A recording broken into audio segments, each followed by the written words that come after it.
Hi guys, I'm Adam Wilborn from WhatCulture, joined by Phil Chambers from WhatCulture in beautiful Los Angeles ahead of WrestleMania Night 2, of course, but we're here to bring you some breaking news around the sale of WWE. This obviously been going on for several months now.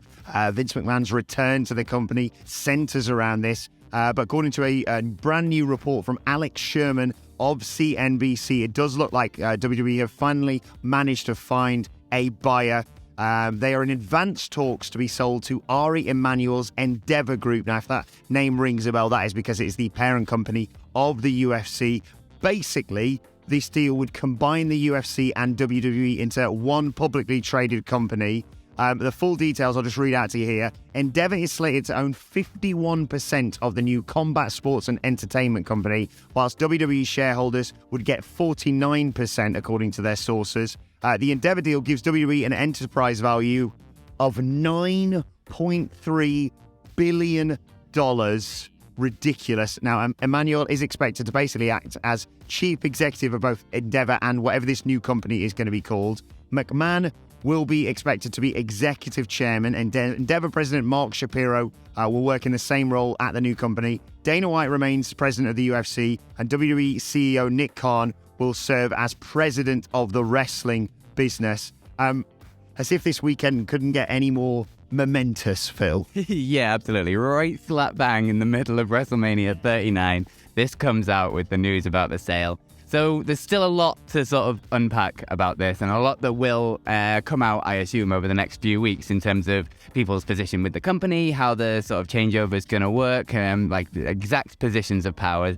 Like, obviously, Vince McMahon is still slated there to be sort of chairman of the board, and Nick Khan is the CEO, so that's sort of kind of as it is at the minute. Yeah. So, like, nothing's changing there, but how that will change over time in terms of the creative of the company and sort of the vision and the direction of the company will yet to be seen, because all of these people will have a boss in the guy who runs Endeavor himself, which will be a new thing for all of these characters, because it's been this family business forever, and now all of a sudden they'll have some sort of big corporate overlord that they'll have to make happy. Yeah, exactly. It's not like they've not been about making money in the past, but, you know, as an MMA fan who watched what happened to the UFC, and, you know, they were, I think it was something like $4 billion off the top of my head that it eventually cost for them to acquire the UFC. And it, you know, as if it wasn't already big time enough, it felt like that's what they did. You know, they maybe streamlined UFC somewhat. It feels like WWE have already done that. That felt like what Nick Khan was arguably brought in to do. As we mentioned there, he appears to still have a role within whatever this new company's called. Yeah, like you say, mixed emotions around this. It's one of those where we've always been preparing for it. And, you know, the speculation around potentially a Saudi buyer and the numbers that were being thrown around. I think McMahon himself said he wanted, maybe over 10 billion. I think it was 9 that he said, or maybe that was. If it was that, he has nailed it. Yeah. I think a lot of people thought, wow, that's a major figure. But do you know what I was thinking about as you were talking there as well? And, you know, I'm not a businessman. You may have picked up on that. But is it coincidental this has gone down at WrestleMania weekend? Or do you think that arguably bringing people in and showcasing what a corporate machine WWE is, obviously this their biggest event of the year, this feels the most big time in years in particular.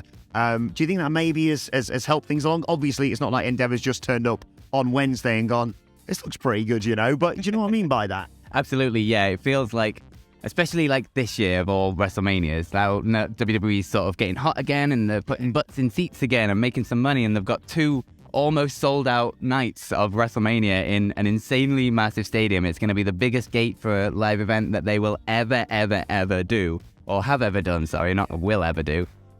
Plus, along with that, the obscene amounts of money that's being thrown about with the sponsorship things, like with the TurboTax and the Cinnamon Toast Crunch and thing. They're making an obscene amount of money from this, and in terms of a business sense of showing off what this business can do and is capable of, it's absolutely nailing it. So yeah, I don't think it's that much of a coincidence that this is happening right now. It's just, look at how amazing WWE is, and then someone's gone, oh yeah, you're right, it is amazing, let's buy it. And like Endeavor, like UFC's makes well over $1 billion a year. WWE makes well over $1 billion a year. This company is going to be absolutely huge when this happens. So we talk about that UFC deal with Endeavor, and I'm just reading about it here in this CNBC article. Last year, the MMA League helped Endeavor's sports business make $1.3 billion in revenue. Endeavor's market cap stood at around $10.5 billion as of Friday's close. Yeah, of course, they're closed at the weekend, aren't they? That's going to be a very interesting Monday morning for everyone. The Endeavor WWE deal values UFC at more than $12 billion now. And an interesting point here, obviously, you know, the speculation around about what Vince McMahon is going to be doing, whether he's going to feature, you know, the Saudi deal seemed to put him front and center, but an Endeavor deal doesn't necessarily rule him out. An interesting point made here about the fact that Endeavor and their acquisition of the UFC just shows that they quite like, in the reporters' words, brash personas. Yeah, Dana White is no shrinking violet, and a controversial figure in and of himself. But yeah, this is it's sort of something we've been preparing ourselves for ever since they said we're going to try and look for a buyer with the rights fees coming up, and we're not going to be waiting around for a long time. But it does feel like a major shift in the wrestling business going forward. And I don't know whether that means there's going to be even more injection of money, like I say, whether it's going to be more of a money-making process or what have you. But I think as a showcase this weekend and the events around this weekend, I mean, may have swung the decision in WWE's favor in terms of getting Endeavor on board, because you say, look, this is what we can achieve. We want to do more stuff. We've got the rights negotiations coming up. We've got, you know, the Saudi deal, which runs for quite a few more years. Obviously, I assume with the delays with the pandemic, it's going to run even longer than that initial 10-year deal that was reported.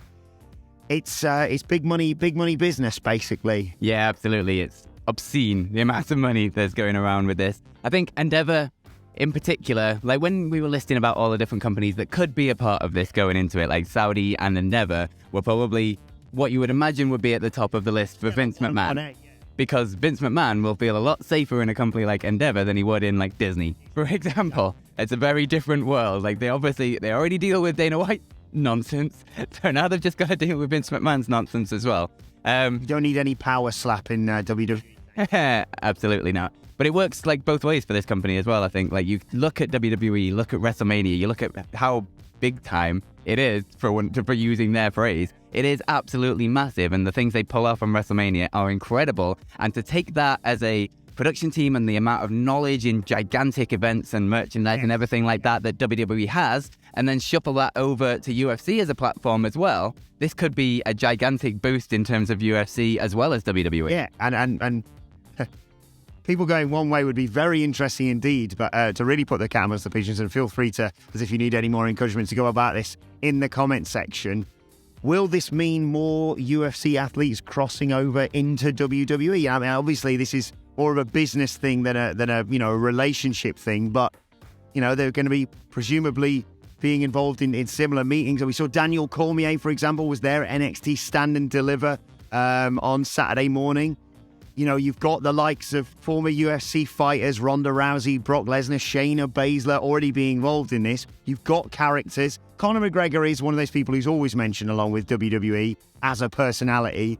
And I think it's going to be an intriguing question for someone like him. But you look around at the likes of, obviously, Jorge Masvidal's been involved in AEW in the past, along with a whole host of other names as part of that weird storyline that they had going on there. It's just going to be a really intriguing few months as we go forward. And, they've already, laid out some major markers for this year within WWE. They're coming to the UK with Money in the Bank. They've got their Saudi show coming up in May, I believe so.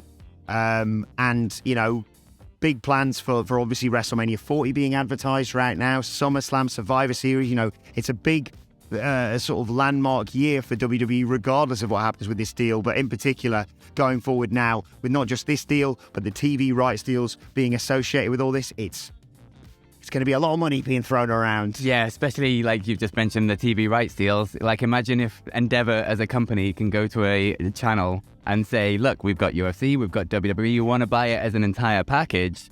This could be some gigantic money being thrown about. It's going to be a fascinating story. We'll obviously keep you updated on any developments as and when we get them. And we'll be keeping you updated on, WrestleMania Night 2 that goes down tonight.